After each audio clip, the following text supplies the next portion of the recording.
जय श्री सीताराम मित्रों, श्रद्धालु भक्तजनों, श्रद्धालु माताओं, वंदनीय भक्तजन, वंदनीय बंधुजन,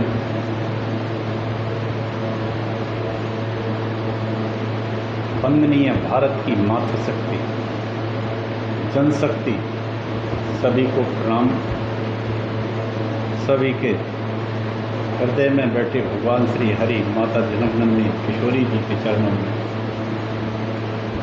नमन। आइए मित्रों, श्रीमद् देवी भागवती कथा को सुनिए। कथा अष्टम स्कंद में चल रही है। कल कुछ कारणों से नहीं हो पाई थी तक प्रारंभ।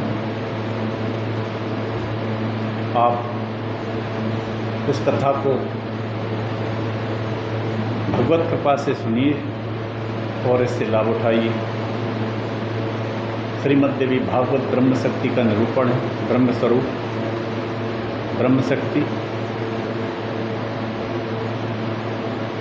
अभी सृष्टि का वर्णन हम कर रहे थे, उसके बाद आगे की कथा प्रारंभ की है। छोटा सा मंगलाचरण करते हैं, फिर समय का उपयोग करते हैं। नमोस्तु रामाय सा लक्ष्मणाय देते च तस्यै जनकात्मजाय नमोस्तु रुद्रेन्द्रियमानिलेभ्यो नमोस्तु चंद्राग्नि मरुद्गणेभ्यः। ये स्तुति ये प्रारंभ में इसलिए करता हूँ कि हनुमान जी महाराज के द्वारा की गई थी। सीता जी की खोज में जब भगवान ने भेजा था हनुमान जी, तब उन्होंने लंका में ये जब सीता जी नहीं मिल रही थी, तब उन्होंने इस स्तुति को कहा। नमोस्तु रामाय सलक्ष्मणाय देव्यै च तस्यै जनकात्मजाय नमोस्तु रुद्रेन्द्रियमानिलेभ्यो नमोस्तु चंद्राग्नि मरुद्गणेभ्यः। यह वाल्मीकि रामायण के सुंदरकांड में है। आप लोग भी इसको याद करिए, लिख लीजिए। यह वाल्मीकि रामायण खरीद कर इसको पढ़िए। एक महाकाव्य है वाल्मीकि रामायण। और राम तत्व के बारे में तो आपको ऐसे लगेगा जैसे राम भक्ति की वर्षा हो रही है। तो इस तरह से लिखा है वाल्मीकि जी महाराज ने। जग मंगल गुण ग्राम राम के दानी मुकुट धन धर्म धाम के। जग मंगल भल काजु विचारा बेगिय नाथ न लाई वारा। गंगा तरंग रमणीय जटाकलापम गौरी निरंतर विभूषित पाम भागम। नारायण प्रियमनंग मदापहारम वाराणसी पुरपतिम भज विश्वनाथम। अच्युतम केशवम राम नारायणम कृष्ण दामोदरम वासुदेवम हरिम। श्रीधरम माधवम गोपिका वल्लभम जानकी नायकम श्री रामचंद्रम भजे। लेते सदा सुध दीन की। आहा हा, क्या बात है। सभी लोग गाइए एक साथ, जो कोई इसको सुनता हो। लेते सदा सुध दीन की सहज दया के धाम। जननी जनक राजेंद्र के प्रभु श्री सीताराम। जननी जनक राजेंद्र के प्रभु श्री सीताराम।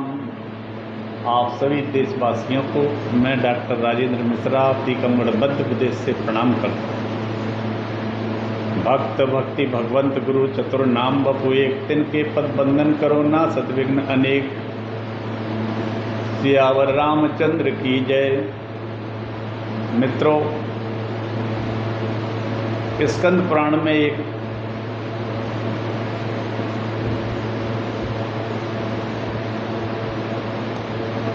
तीर्थ का वर्णन आता है और इसको कहते हैं अगस्त मुनि अपनी पत्नी लोपामुद्रा से। महर्षि अगस्त और वशिष्ठ ये मित्रा वरुण के पुत्र हैं। अगस्त की पत्नी है माता लोपामुद्रा। उन्होंने काशी खंड में एक स्कंद पुराण का काशी खंड है, उसमें 6वें अध्याय का 29वां श्लोक में आता है। सत्यम तीर्थम क्षमा तीर्थम तीर्थमिंद्रिय निग्रह सर्वभूतया तीर्थम तीर्थमार्जवमेव च दानं तीर्थं दमस्तीर्थं संतोषतीर्थं उच्यते ब्रह्मचर्यं परम तीर्थं तीर्थं च प्रियवादिता ज्ञानं तीर्थं व्रतस्थितितीर्थं तपस्तीर्थं उदारतं तीर्थानामपि तत्तीर्थं विशुद्धधर्मान् सह परा न जलाप्नुदेह स्नान विद्यते स स्नातो यो दमस्नातः शुचि शुद्धा मनोमलः। अगस्त्य जी अपनी पत्नी लोपामुद्रा से कहते हैं कि सत्य, क्षमा, इंद्रिय संयम, दया, सरलता दान, मन का दमन, संतोष, ब्रह्मचर्य, प्रिय भाषण, ज्ञान, धृति और तपस्या, ये प्रत्येक एक एक तीर्थ है मित्रों।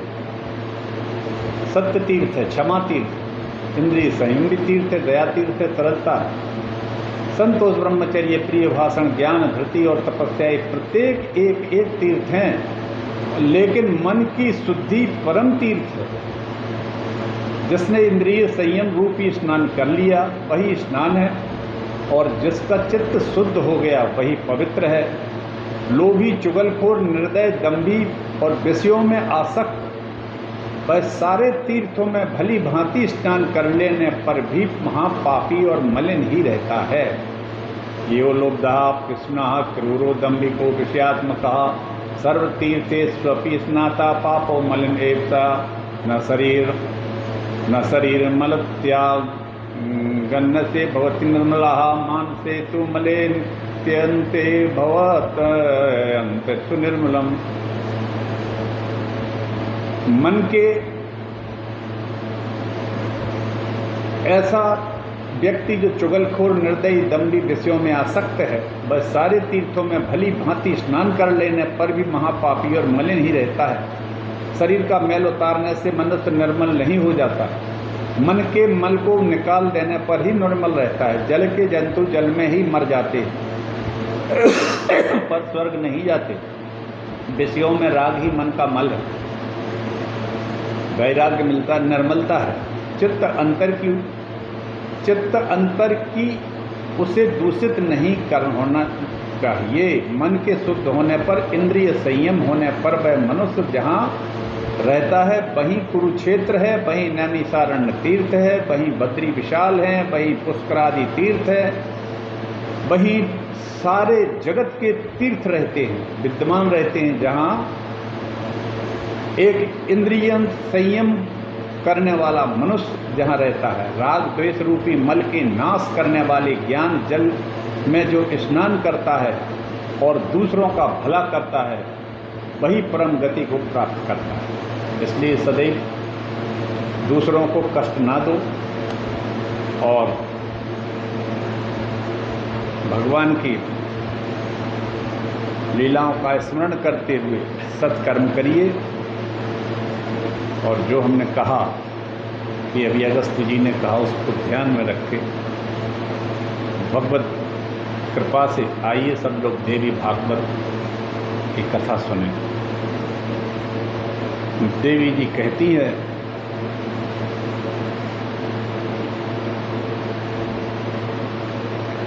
प्रयासर्गा प्रभवस्तु ममानुग्रहता किल निर्विघ्नेन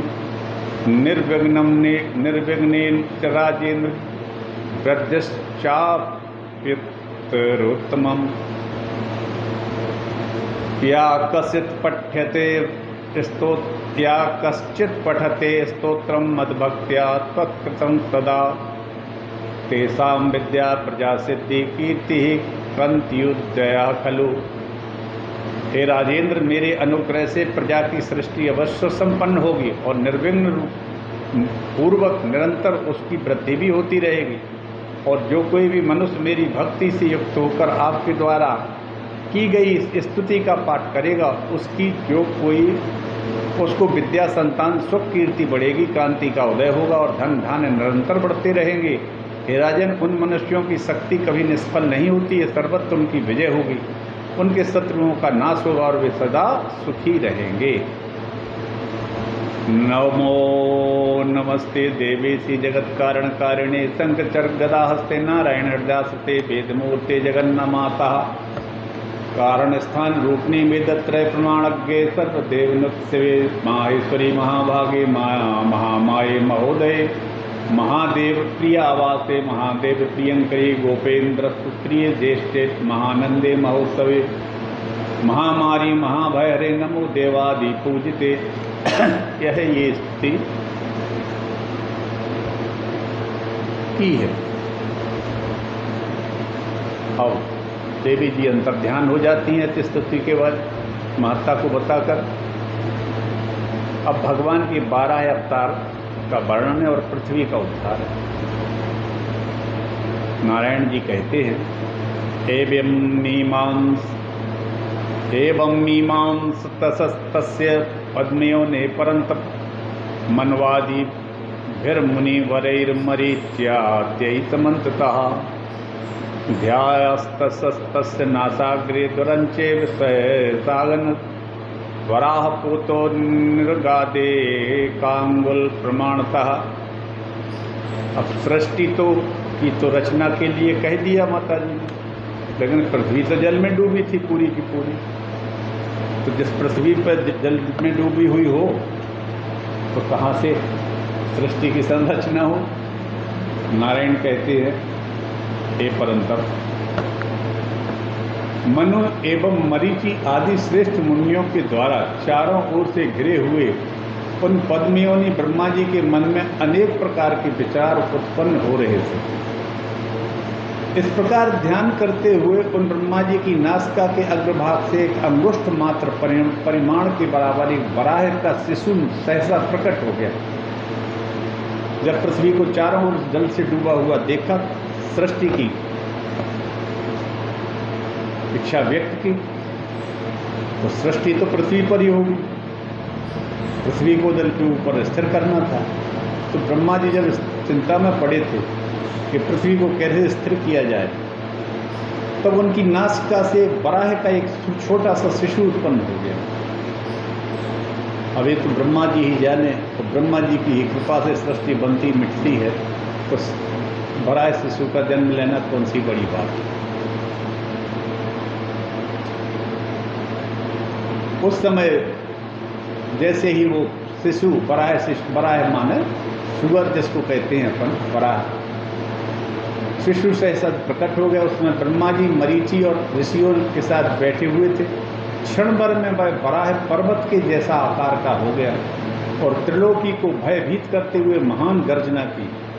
उनको ब्रह्म स्वरूप जानकर ब्रह्मादि सभी देवों और ऋषियों ने श्रेष्ठ साम अथर्ववेद के मंत्रों से वराह भगवान की स्तुति की। उस स्तुति को सुनकर के भगवान वराह ने कृपा दृष्टि से देखकर देवताओं को अनुग्रहित किया और अगाध जल राशि में प्रवेश कर गए। अंतर्जलगताम भूमिम सर्वसत्वाश्रयाम तदा भूमिम च देव देवेशो द्रंश्रेयोदाजहारताम ताम समुद्र दष्ट्राग्रे यज्ञेशो दिव्यपुरुषः शुशुभे दिग्गजो यद्वत्तरध्यायात् सुपद्मिनीं तं दृष्ट्वा देवेशो ब्रंची समुनु सुराट पुष्टावाग्देवेशम दृष्टोद्रत वसुंधरम। उस समय अगाध जल के भीतर प्रविष्ट करके वराह भगवान ने सभी प्राणियों को आश्रय देने वाली उस पृथ्वी को देव देवेश्वर श्री हरि ने अपनी दाढ़ों पर उठा लिया। उस पृथ्वी को अपनी दाढ़ों पर रखे हुए अज्ञेश्वर पुरुष भगवान श्री हरि ऐसे सुशोभित हो रहे थे मानो कोई दिग्गज कमलिनी को अपने दांत पर उठाए हुए।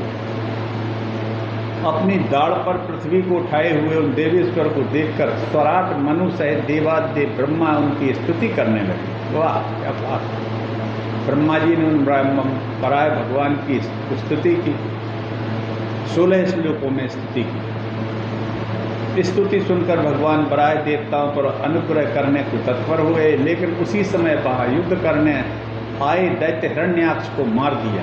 तदनंतर उन लीला पुरुष भगवान ने उस पृथ्वी को जल के ऊपर स्थापित कर दिया और वे लोकनाथेश्वर वहाँ से अपने धाम वैकुंठ को चले गए। वाह क्या बात! पृथ्वी को जल के ऊपर स्थापित किया ताकि सृष्टि की संरचना हो।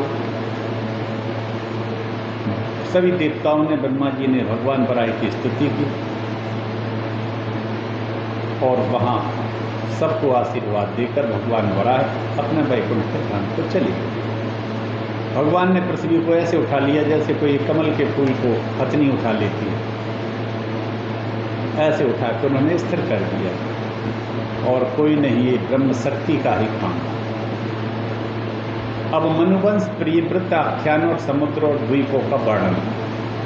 ब्रह्मा जी ने स्वयंभू मनु से कहा, हे पुत्र, अब तुम पृथ्वी पर देश काल विभाग के अनुसार श्रेष्ठ सामग्रियों से यज्ञ के स्वामी परम पुरुष का यजन करो।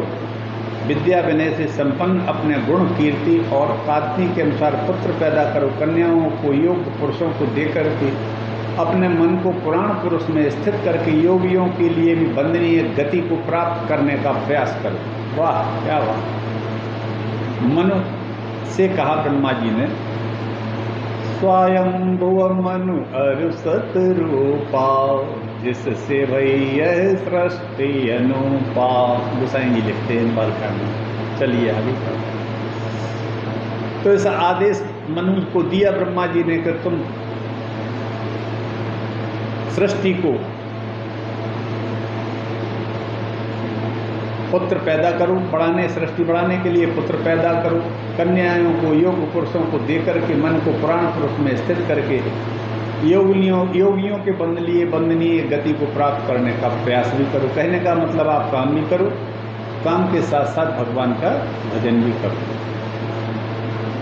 प्रजा सृजत पुत्रेति पितुराज्ञा समादधत, स्वयंभुव प्रजा सर्गम करोत पृथ्वीपति, प्रियव्रतो तान पादौ मनुपुत्रौ महौजसौ, कन्यास्तत्र प्रसूतास्तासां नामानि मेरणु। आपूति प्रथमा कन्या, द्वितीया देवहूतिका, तृतीया च प्रसूतिः विख्याता लोक पावने। आपूतिं रुचये पादात् कर्दमाय च मध्यमां, दक्षायादात् सूतिं च यासाम लोक इमाम प्रजा। क्या बात है! हे पुत्र, प्रजाओं का सृजन करो। पिता की इस आज्ञा को पृथ्वीपति स्वयंभू मनु ने हृदय में धारण कर लिया और प्रजा की सृष्टि करने लगे। मनु से प्रियवत और उत्तानपाद नाम के 2 महान ओजस्वी पुत्र और 3 कन्याएं उत्पन्न हुई, जिनके नाम मुझसे सुनिए। पहली कन्या का नाम था आपूति, दूसरी का देवहूति और तीसरी कन्या नाम था प्रसूति। उन्होंने आपूति का रुचि के साथ, मध्यम कन्या देवहूति का कर्दम के साथ और प्रसूति का विवाह दक्ष प्रजापति के साथ कर दिया। स्वयंभू मनु और शतरूपा, इनके यहाँ 2 पुत्रों ने जन्म लिया। एक का नाम था प्रियव्रत और एक का नाम उत्तानपाद, और 3 कन्याओं ने जन्म दिया, आपूति, प्रसूति, आपूति, देवहूति और प्रसूति। आपूति रुचि नाम के एक प्रजापति को दे दी गई। आपूति का विवाह रुचि को दिया गया आपूति। मध्यम कन्या देवहूति को कर्दम ऋषि को दिया गया, जिनके कपिल नाम के पुत्र हुए। और तीसरी कन्या प्रसूति का विख्यात दक्ष प्रजापति के साथ विवाह हुआ, जो आगे चल के भगवान शंकर के ससुर बने। हे नारद, रुचि के द्वारा आपूति से यज्ञ, इस आपूति नाम की जो बड़ी पुत्री थी, उससे यज्ञ रूप भगवान ने जन्म लिया, प्रकट हुए। कर्दम ने देवहूति से कपिल भगवान को उत्पन्न किया। कपिल भगवान ने अपनी माता देवहूति को कपिल शास्त्र सांख्य योग का ज्ञान दिया। तीसरी प्रसूति ने दक्ष ने बहुत सी कन्याएं उत्पन्न की, जिनसे देव, मानव और पशु आदि भी उत्पन्न कर सृष्टि आरंभ की। श्री नारायण कहते हैं, नारद, स्वयंभू मनु के ज्येष्ठ पुत्र प्रियव्रत थे, जो पितृभक्त व सदाचारी थे। उन प्रियव्रत ने प्रजापतेर्द्वैतरम स्वरूपाम विश्वकर्मण बर्हे अस्मतीन चोपये मे समानम शील कर्म भी तस्याम पुत्रां 10 गुणैर गुणैरन्वितान् भावितात्मना जनयामास कन्यां चोर्जस्वतीं च यवीयसीम्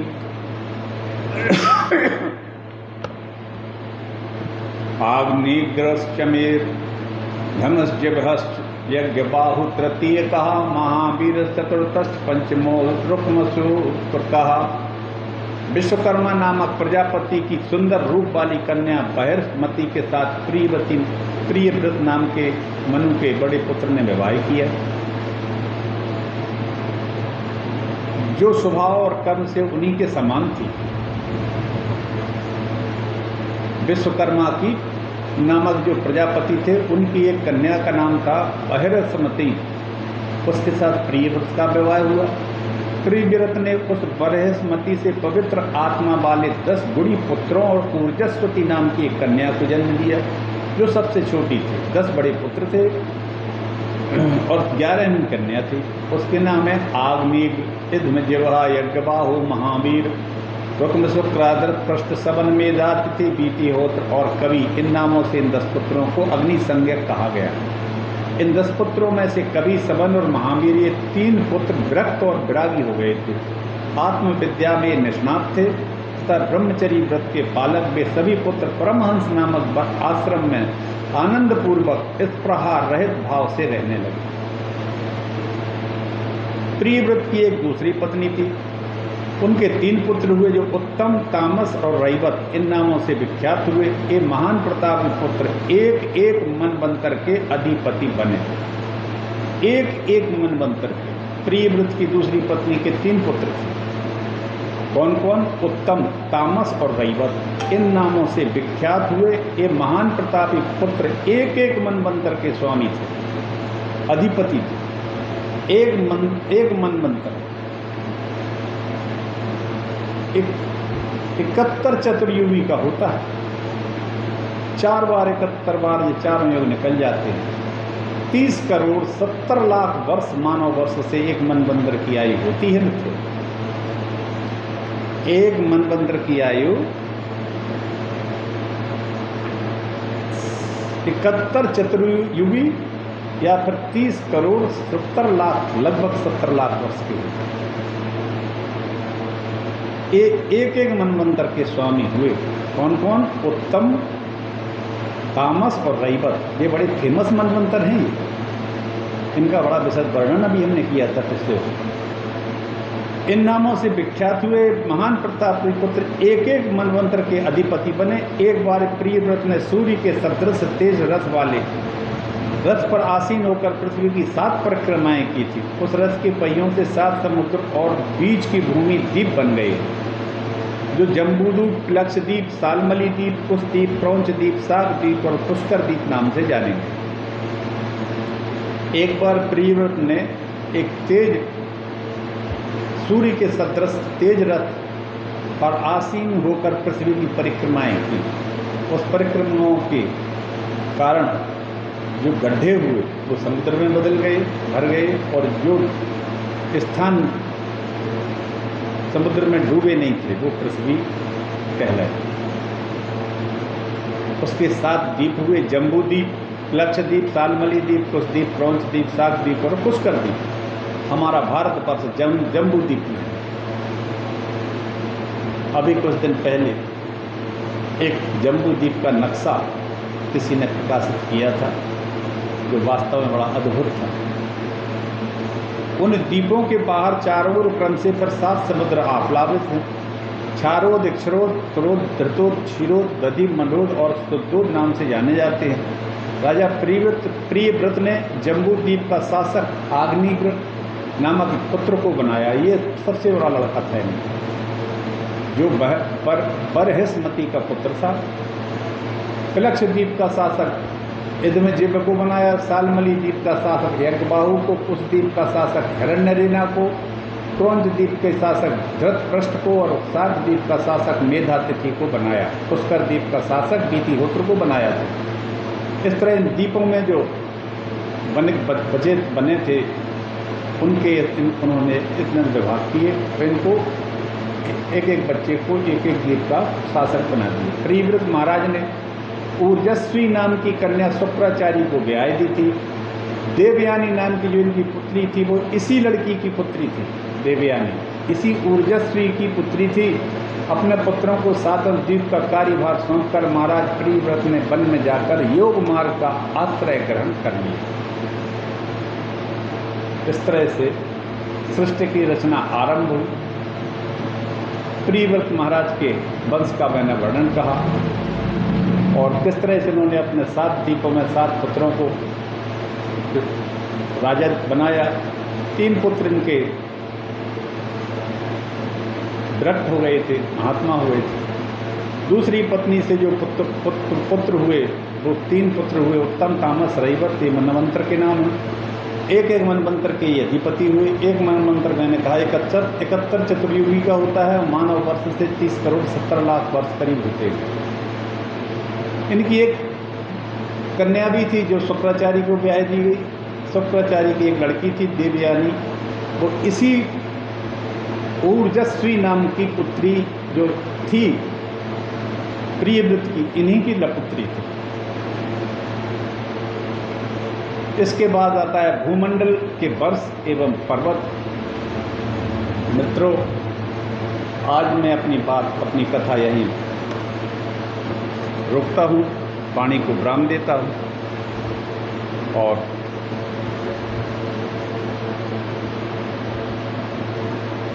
इस तरह से आपने पृथ्वी का बराह पुरुष का, बराह अवतार का, भगवान के बराह अवतार का वर्णन मैंने किया। अब भूमंडल के वर्ष व पर्वत, इसको कल कहेंगे। आप लोग इसको सुने। ये आख्यान भगवान का है, भगवान की वाराह शक्ति का निरूपण है, सृष्टि का सृजन। और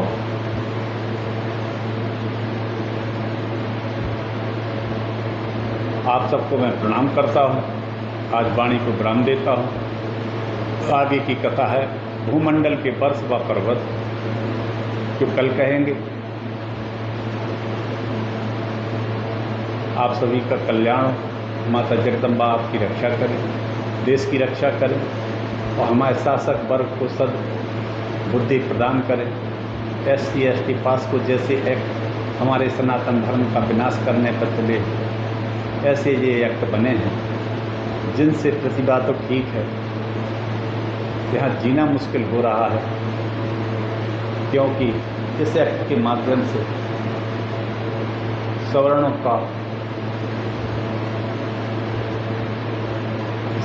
का क्या, सारे देश का, सारी सनातन समाज का पूरी तरह विनाश हो जाएगा। इसलिए भगवान करे ऐसे एक्टों को ख़त्म किया जाए। ये काहे को बनाए? एक भय में तुमने जीने को मजबूर हैं सभी सवर्ण, सभी पिछड़ा वर्ग। ना कोई यहाँ पिछड़ा है, ना कोई अगड़ा है, ना कोई सवर्ण है, ना कोई अवर्ण है, ना कोई दलित है, ना कोई है, सभी समान हैं। इसलिए समान नागरिक कानून संहिता होना चाहिए। और जिस तरह के राष्ट्र नाश के, जो राष्ट्र की कमज़ोर करने के लिए वे हमारे सनातन हिंदू धर्म का पतन हुआ, ये विखंडित हो रहा, ये ना हो। इसके लिए SC ST पास को जैसे UGC और न जाने कौन कौन से एक्ट ऐसे बने हैं जिनसे समाज विघटन को प्राप्त हो रहा है और अधार्मिक होता जा रहा है। गांव-गांव में शराब की दुकानें खुल गई। इससे एक अच्छी बात तो ये है कि गांव-गांव में गौ दूध की दुकानें खुल जाती, सुशासन से ही खुल जाती, तो ये गायों को भी पाला जाता, वो भी नहीं मरती और नशे से भी लोग बचते। इसी के साथ मैं अपनी वाणी को विराम देता हूँ। भगवान आपका कल्याण रखे, सुखी रखे। तो कोई भी अभी एक कांड ऐसा हुआ है जिसमें किसी लड़की ने किसी को एक धक्का दे दिया है, उसका नाम सिया है।